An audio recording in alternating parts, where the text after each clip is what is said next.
All right, well, good morning, everybody, and happy Friday. It looks like we've got a few people in attendance. So what we're going to do is we're just going to start on Unit 3 this morning, and it's going to feel kind of like a hybrid class session. Since it's somewhat live, and we are going to use Chem 101 sort of in real time. So if you have access to Chem 101, go ahead and get that ready, because there will be several questions that I'll ask you to do in that application. But it really shouldn't take too long. I definitely don't think it'll take the full 50 minutes. So let's go ahead and get into it. It's really just an introduction to acid-base chemistry. And now that we know about reversible reactions and chemical equilibrium, what we're going to do is set the stage for applying acid-base reactions to the concept of chemical equilibrium. So what we're going to do first is just review the Bronsted-Lowry. That BL stands for, or is an abbreviation for Bronsted-Lowry. The Bronsted-Lowry definitions of acids and bases, if you don't remember that from a previous course like in high school or in Chem 1. But then we'll also talk a little bit about the differences. Now that we know about reversible reactions and chemical equilibria, we'll talk about what makes a strong acid, and a weak acid, and same thing for bases in terms of reversible reactions and chemical equilibrium. Okay. All right. So without further ado, we'll go ahead and get into it. So if you remember from some previous course, Chem 1, high school, whatever, there's different ways to define what an acid is and what a base is. The most common way to define acids and bases is this definition that we call Bronsted-Lowry. And it's very simple. An acid, according to this definition, is something that donates an H+, donates a proton. And a base is something that just accepts that H+. It accepts a proton. Remember, we use the term H+ or hydrogen ion and proton synonymously because really most H+s are just a free proton. Remember that hydrogen has an average atomic mass of 1.008 if you look at your periodic table. That means the nucleus of a hydrogen atom, more than 99% of the time, is just a proton. There's not even a neutron present in most hydrogen. Over 99% of hydrogen is just a proton in the nucleus. And so if I strip away the one electron, remember also that a hydrogen atom has one proton, and therefore neutral atoms have only one electron. And so if I strip away one electron, giving it a positive charge, then over 99% of the time, all that you have left is just a free proton. And so that's why we use those terms synonymously, and you'll hear me use them interchangeably in this course. And so, I hope you're comfortable with that. If you're not comfortable with that, you may need to get comfortable with that, because in chemistry, that is a very common thing. And you'll hear it again in organic chemistry and biochemistry. In general, we just use those two terms synonymously and interchangeably.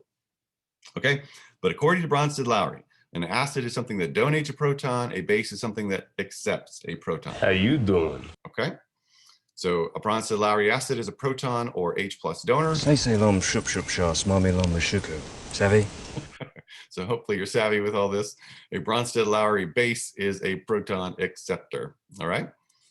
Okay, now here we go. So I don't ask you to memorize a whole lot in general chemistry, but this is one thing that you need to refresh your memory on. If you didn't have to memorize this list in Chem 1, I ask you to do it in Chem 2. I know if you had me for Chem 1, I do ask you to memorize this short list, 6 strong acids. And the reason why is because every other acid is going to be a weak acid. That's the utility in memorizing this short list of names and formulas. Okay. So first of all, let me just remind everybody, how do you know that an acid is an acid? Well, anytime that you see an H first in the formula, like, HBr, or another one could just in general, if it's HA, all right, if you have the H first, that's your giveaway that you're talking about an acid. And so anytime you see a formula that has an H written first, if you memorize what the formula of these 6 strong acids are, then you know automatically if it's a strong acid, and then you also know by default if it's a weak acid. Because if you see a formula and you don't recognize it from your list of memorized strong acids, then you know by default that it's a weak acid. So that's really why I want you to memorize or re-memorize this list of 6 acids as being strong acids, okay? All right, moving on. So what about strong acids? What makes them strong acids? Well, this is something that we have talked about in Chem 1, how we call it a strong acid because it completely ionizes in water. So when you have something like nitric acid, which is a strong acid, when it's in water, 100% of it, every molecule of HNO3 donates an H plus to a water and becomes nitrate, NO3 minus, and produces a hydronium ion, okay? So let's apply some of the terminology that we've already talked about here, okay? So I'm trying to get my cursor going here.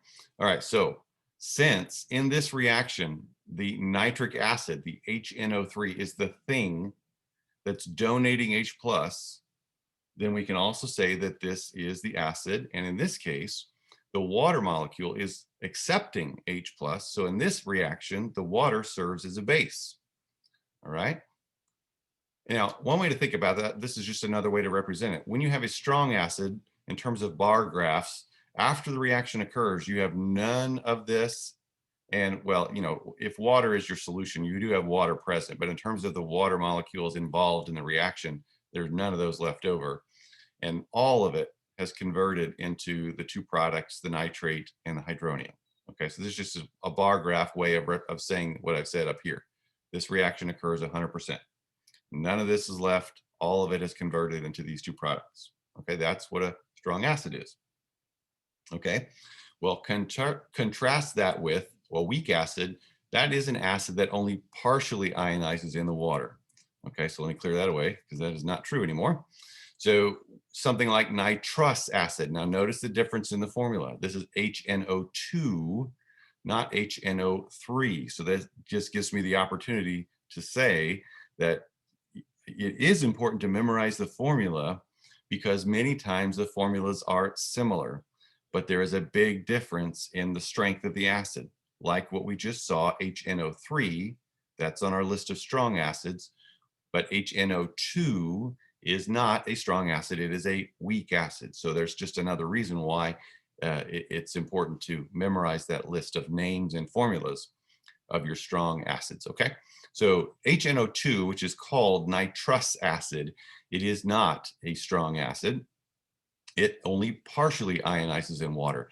And so remember that, and this is something that I know you go over in Chem 1, you know, it had that double directional arrow. It goes to the forward direction, but it also goes in the reverse direction, right? And so that's why this is a weak acid, because in this, you know, for this compound right here, yes, it donates an H plus to a water molecule to produce hydronium ions, and what's left over is the nitrite ion. But because of the chemistry, remember that, you know, in theory, all reactions are reversible. But what you remember that when we write that one directional arrow, like we did in the previous slide, what that means is the reverse reaction has such a large activation energy, such a large energy barrier to overcome, that it's just not likely. It doesn't happen much at all. So in this case, it must have a smaller activation energy going in the reverse direction because it does occur, the reverse reaction does occur to an appreciable extent, okay? So we have both the forward reaction occurring and the reverse reaction occurring, and that's what makes a reverse, that's what makes a weak acid, okay? But this, it's still the same stuff going on. We still have something donating H plus, and that in this case, it's the nitrous acid, and we still have something accepting the H plus, in this case, the water molecule. Okay, and so if we were to represent this with a bar graph, if you like bar graphs, if this helps you understand it, the idea here, the concept is that most of your reactant, most of this HNO2 stays as HNO2, okay? A small amount of it reacts to give you the two products, relatively speaking. Okay, so here's just another little animated way of representing it. We're going to look at the strong acid first, and then we'll look at the behavior of a weak acid. So let's say that I have a strong acid like hydrochloric acid, HCl. And so if you put it in water, so there they are, and they get dissolved in the water, and then every one of them donate their H plus. Let's look at that again. So Here they are. HCl gets dissolved in water, and every one of those gives up its H plus. Okay, so that reaction is one directional. It occurs 100%. We call it a strong acid. And so another way of thinking about it is essentially after you dissolve HCl in water, it all reacts, it all goes away. And the only thing you have in the system is hydronium ions and chloride ions. That's what's characteristic of a strong acid. Okay, so now let's talk about a weak acid like H2S. Okay, so in this case, there's the H2S, it gets dissolved, and notice that only some of them donate H plus. So let's look at that again. So here's the H2S molecules, they get dissolved, and some of them donate H plus. So this one did not donate an H plus. This one did donate an H plus. Okay, so this one did not react with either of the water molecules near it, but this one did react with a water molecule. It gave away its H plus, and it created a hydronium ion. So this is H3O plus. And what's left over is now HS minus. So those are your two, one more time. So some react, but some do not, okay? And that's why we call it a weak acid, because some of it donated the H plus and some of it did not. So here's one instance that did donate an H plus, okay? And so look what's gonna happen. So now the reverse reaction is gonna occur, and it's gonna give up an H plus to an HS minus. And so the reverse reaction does occur, okay? So both reactions are occurring simultaneously, and we know from our, what we learned in Unit 2, that eventually it reaches equilibrium and you get to a point of steady state where the concentration of these two products compared to the amount of reactant is a constant value known and is represented by that equilibrium constant, okay? All right, so let's see if you got it. So like I said, there's some Chem 101 questions that I want you to try. So it's a homework assignment in Chem 101, and I have called it U3L1, stands for Unit 3, Lesson 1. And so for what I'd like for you to do is to take some time to try and answer questions 1 and 2 in that assignment. And I'll shut up for a minute, take a drink of water, and give you a little bit of time to work on those.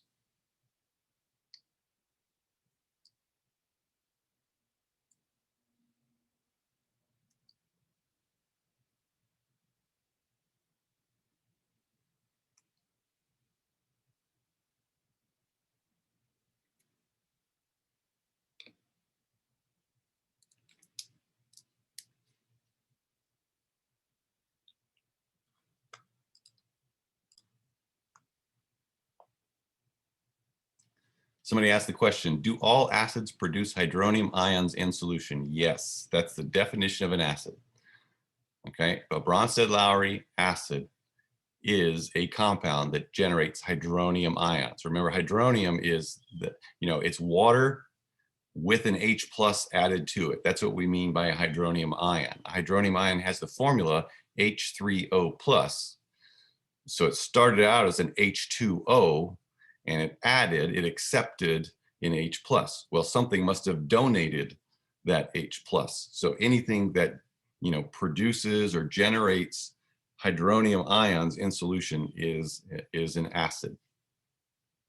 Okay. All right, so we'll call that good. If you need to work on those some more, like I said, this assignment's going to be available, so that you should be able to do that on your own later. All right, so for the second question, question 2, if you got a chance to look at that one, what I wanted to do is I wanted you to refresh your memory about writing expressions for equilibrium constants. And that's really what we're going to get into now. So again, let's say that we just have some generic acid. We're going to give it the formula of HA. A is not any thing specific. It's just the rest of the molecule, whatever it might be. But with an acid, what we're most concerned about are those hydrogens, hydrogen or hydrogens. We're going to see in a later lesson that you can have acids that donate more than one H plus. And so, the hydrogens out front, those acidic hydrogens, those hydrogens that can pop off the molecule in the form of a H plus ion, that's the part of the formula that we're concerned with. So that's why we can write this generic formula for an acid as just HA. So if it finds a water molecule, it can react with it in a way that gives up H plus to the water molecule. And then the two products are going to be just what's left over on the acid, which is always going to have negative charge. If this gives up an H plus, what's left over is going to have negative charge. Okay, and then the water molecule, because it accepted the H plus, becomes the hydronium ion. So products over reactants and coefficients become exponents, and you leave out solids and pure liquids if you're going to write the equilibrium constant expression. So it would look like this. Okay, concentration of each product. In this case, all the coefficients are 1, so all the exponents are 1. And in this case, we leave out water because it is a pure liquid. All right, so I think I promised you this when we talked about equilibrium constants and their expression in Unit 2. I said, we're going to keep changing the subscript. And here you can see, I kept my promise. So instead of, Kc for just an equilibrium constant based on concentrations, or K sub P with the equilibrium constant calculated based on pressures, now we're going to say we have this thing called K sub A, and the A just stands for acid. In other words, this equilibrium constant represents the reaction of an acid. That's what the subscript A represents. Okay, so it's the same technique that we learned about in Unit 2. Products over reactants, coefficients become exponents, you leave out solids and pure liquids. All right? So now, this value, the value of the equilibrium constant, is what you can use to determine if something is a strong acid or a weak acid. And so if it's a strong acid, then it's just going to be a number that's much less than 1. Because like I said, we're going to assume at this point, if it's a strong acid, that we get a 100% reaction where all of those acid molecules will find a water molecule and donate an H plus to it and give you a hydronium ion. Okay, so that would be represented in terms of the equilibrium constant as a number that's much greater than 1. In a couple of days, in your handout, you're going to see that you'll have a table of equilibrium constants for various acids. And for the strong acids, it doesn't even assign a number. It just says, the Ka is very large. Now, for weak acids, which is what we deal with most of the time, because that's where all the interesting situations arise.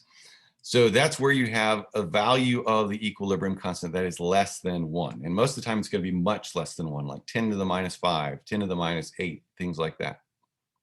Okay, so now let's talk a little bit about bases. Again, hopefully I'm drawing on things you've already learned in Chem 1, but if not, then this is what we mean by strong bases. Strong bases, well, first of all, a base. One way to define a base, and actually let me put this on the screen here. If you want to write it in your notes, you can. So one way to define a base is just anything, any compound that generates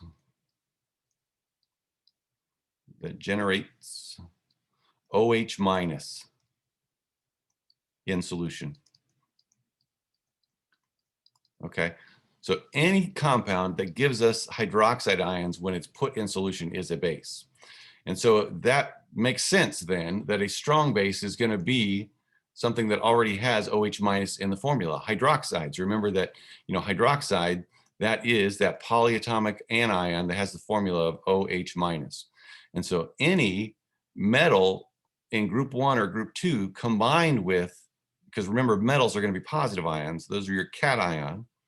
And then if the anion is hydroxide and the metal is from group 1 or 2, remember the periodic table, right? So the group periodic table is kind of basically just shaped like this.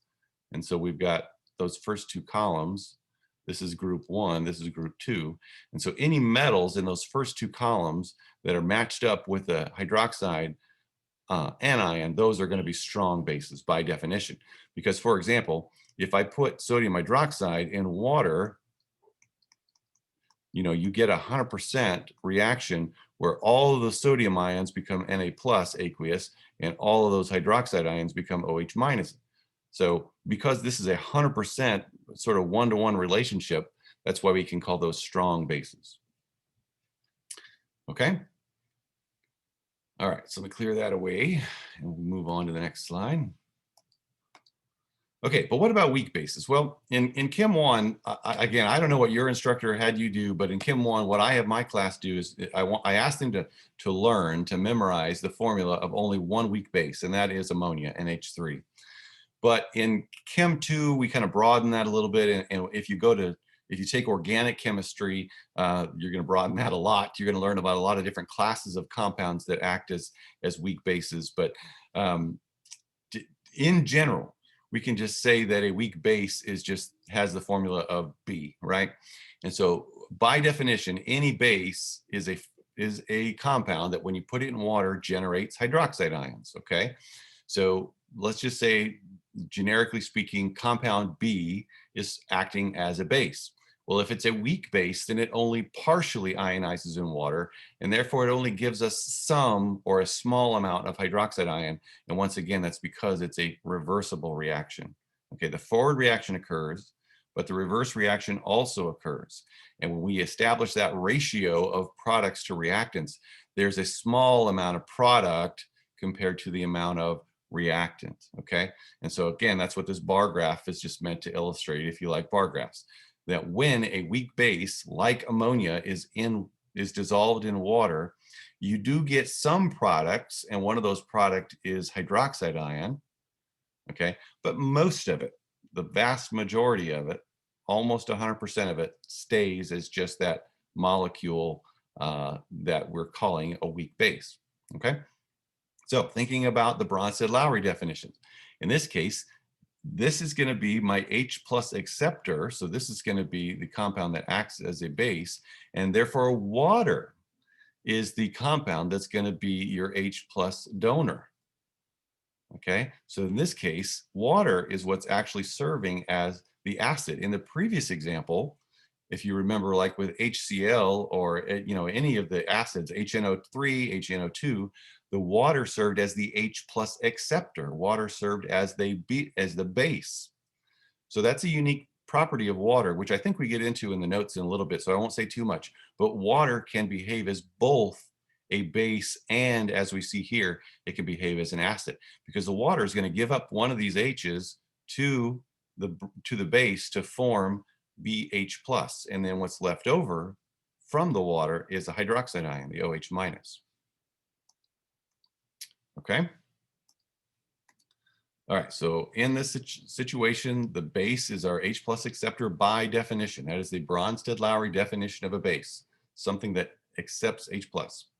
And then in this case, the water is serving as our H plus donor, so it serves as the acid.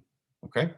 All right, so now what we want to get into is just some terminology. It's important terminology, so this is a skill that you need to develop, but it's, it really comes down to just definitions, terminology, that kind of stuff. Okay, so here's how you get it. So first of all, let's just say that we have an acid, and what acids do? Well, they donate H plus. Well, we change the name to the compound after it gives up its H plus. That leftover part is what we would call the conjugate base. All right, so if we have this reaction right here, the generic acid HA, so this is our acid, and it gives up an H plus to a water molecule.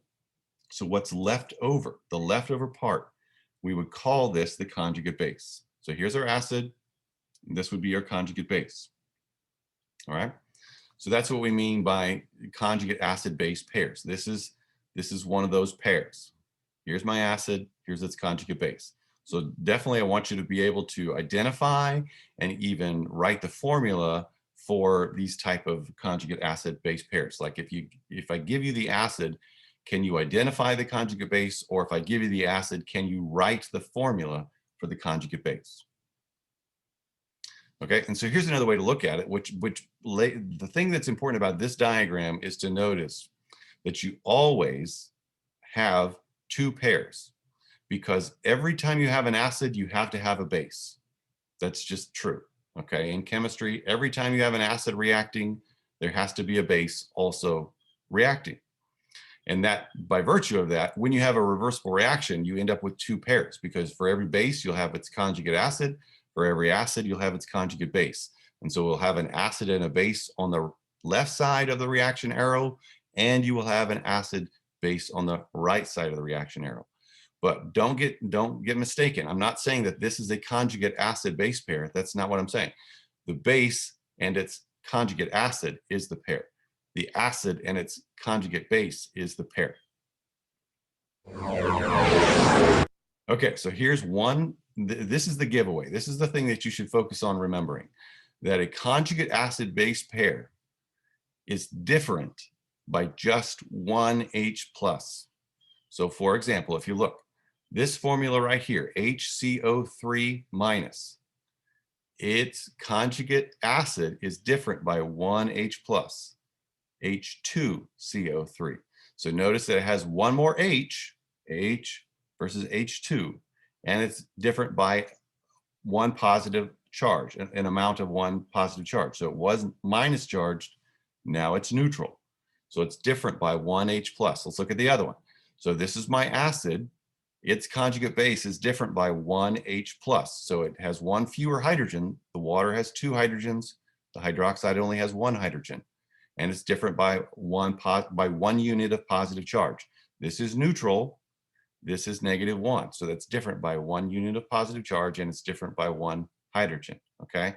So that's really how you can, well, I guess another way to pick out the conjugate acid base pairs. The two formulas are different by one H plus. And the other thing that I already said here is in this bullet, every reaction, when you have acid and base reaction, you know, with a Bronsted acid and a Bronsted base, it has two conjugate acid base pairs. Okay. All right, so here's just another example. And again, it just kind of makes the point that when I say that it has two conjugate acid base pairs, the other consequence of that is that you're going to have an acid and a base on each side of the reaction arrow. So in the case of like an acid reacting with water, here is my acid and the water serving as my base. If we go over to the other side, the H3O plus is the conjugate acid, and the A minus is the conjugate base. So I've got an acid and a base, and I've got an acid and a base. Let's look at a situation where I have like a weak base. So if I have the base reacting with a water molecule, the water serves as the acid. So here's the acid, here's the base. On the other side of the reaction arrow, I've got the conjugate acid produced after the reaction occurs. So there's my acid, and then what's left over from the water, since it donated the H plus, what's left over is the hydroxide ion. So that is the conjugate base. And so again, you got acid and base on the left, you got acid and base on the right. Okay, there's always going to be an acid and a base on each side of the reaction arrow. Okay.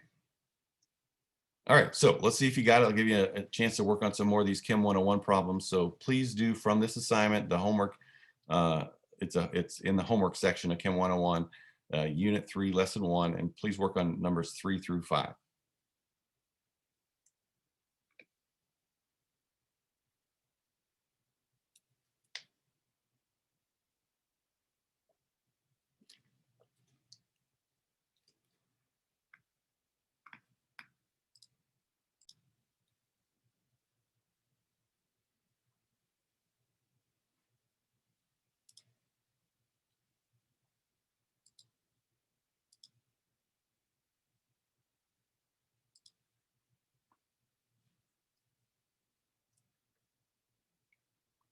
Okay, so I think we'll move on. In general, it was looking good. And like I said, this assignment's going to be open for you to work on later if you want to. All right, so like I said, there's this, in your handout, you can see the next part is just some small group practice problems. We are running, I can't believe it, but we are running a little bit short on time. I don't want to go too much longer. So I'm just going to kind of talk through these as example problems.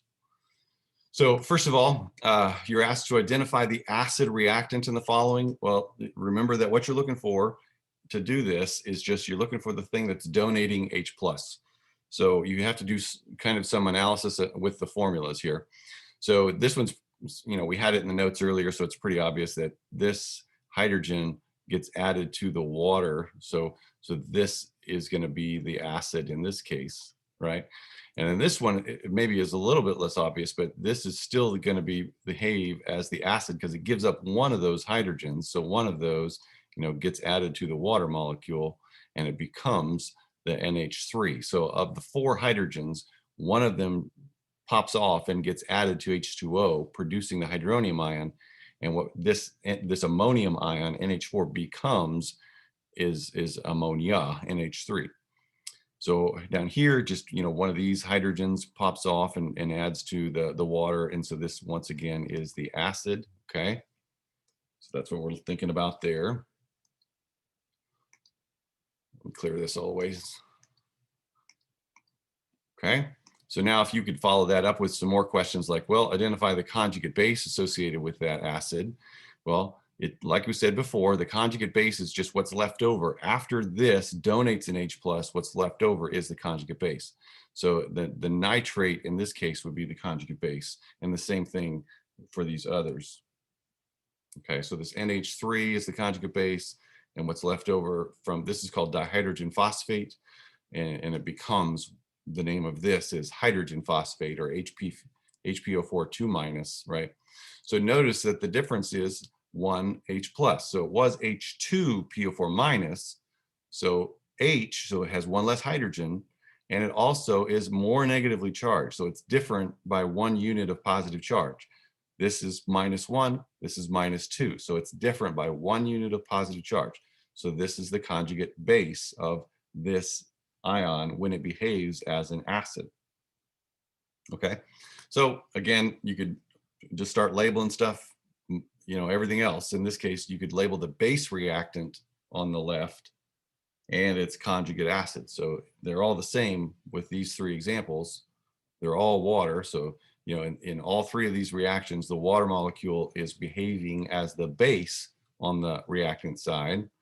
And so therefore, the conjugate acid of this base is also this hydronium ion, okay? So it's the same for all 3 reactions. All right, so that's one problem, and I think I had another one, yeah. So in this one, I just ask you to identify the acid and the base and their conjugate pairs. So let me take, I'll give you just like 1 minute to work on it, think about it, and then I'll go through the solution.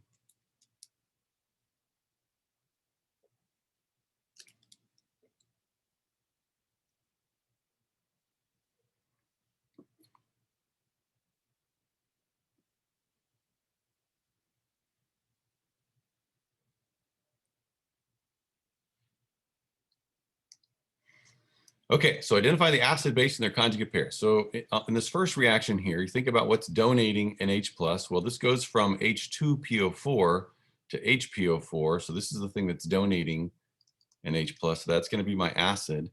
And then by default, then, if this is the acid, then the other compound on the reactant side must be the base. And so therefore, if this is an acid, then you know what I'm going to do? I'm going to erase, do some color coding here. Okay, so this is my base. Okay. All right, and so if this is the acid, then this is the conjugate base. Okay, so once the acid donates its H+, what it becomes is a conjugate base. Okay, and therefore this is my conjugate acid, because once the base accepts the H+, it becomes the conjugate acid. Okay, and again, if you analyze the formulas, these are all different by 1 H+. Okay, so this is going to serve as my, if you look at what's going on here, this F- takes on an H, so it accepts H+, so that's going to be my base. And so that means that this is the conjugate acid. Okay, and that means that this serves as my acid, and it gives up that H+ to the F-. Okay, so that H+ goes to the F-. So that means that this is my conjugate base. Okay, and then down here, because this is what's taking on an H+, so this is, oops, wrong color. So this is the acid, oops. So this serves as the acid. And then what's left over is the conjugate base. It becomes HS minus. Okay, and so this is the thing that takes on the H plus. So this is the base. And that means, you know, it becomes the conjugate acid. Okay, so a little practice and you get comfortable with those. All right, so clear all that away. Go back to this. Okay. Bye. Have a nice day. All right, so we'll stop there. And so in the homework assignment, what's covered from this lesson is questions 1 through 3. And then, you know, if you want to look at some more tutorial videos on this topic, there's a couple of resources for you. And so that's all I have for you this morning. I'm going to post this to Blackboard, and the Chem 101 assignment is going to be open. And also I'm going to go ahead and post lesson 2, unit 3, lesson 2, over either today or over the weekend, and we'll just get going with our normal. We'll hopefully be back to our normal routine next week and following. So if you have any questions, you need any help with anything, just contact me outside of class. Otherwise, have a great weekend. Thanks.